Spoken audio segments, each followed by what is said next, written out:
This is a recovered entry from the woods, one of many that were never meant to be found. Welcome to Black Creek Archives. I found the cabin by accident. I wasn't searching for anything unusual. I just wanted to disappear for a few days. Somewhere quiet, somewhere away from people, where the only sound was the wind through the pines, and maybe a creek somewhere in the distance. Somewhere I could hear myself think. The road I was following was little more than a gravel track, barely wide enough for a single car. Trees pressed close on either side, their branches scratching my windshield in the late afternoon light. There were no signs, no fences, no indications anyone had been here in years. I remember seeing the marker just as the sun dipped low. It was nothing more than a splintered piece of wood leaning against a pine. Someone, long ago, had carved an arrow into it. The moss had nearly swallowed it, but the shape remained faintly visible.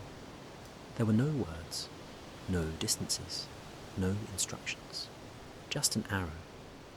I don't know why, but something made me follow it. Something that felt older than me, older than the road, older than the trees. It felt insistent. The trail was narrow. Branches whipped against my arms and face. Fallen leaves whispered under my boots. Occasionally, I thought I saw movement in the underbrush, shadows flitting just at the edge of vision. I told myself it was deer or foxes, but every time I glanced, there was nothing. After nearly a mile, the trees opened into a small clearing, and there it was, the cabin.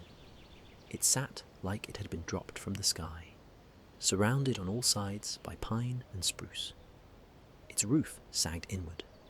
One shutter hung crooked, flapping in the light breeze. The door was ajar, just enough to sway gently. I stepped closer. There were no footprints, no tire marks, no human traces of any kind, just leaves, thick layers of last autumn's decay. The cabin didn't feel abandoned. It felt paused, frozen in time. I hesitated at the threshold, and then something odd caught my attention. A faint imprint on the dirt, half-buried leaves, as if someone, or something, had walked this path just hours ago. But I had seen no one. Inside, the air smelled like damp wood, mold, and something else I couldn't name. Something old, like soil turned over 100 times. A small table sat in the corner. A rusted stove leaned awkwardly against the wall, and a single chair faced the window.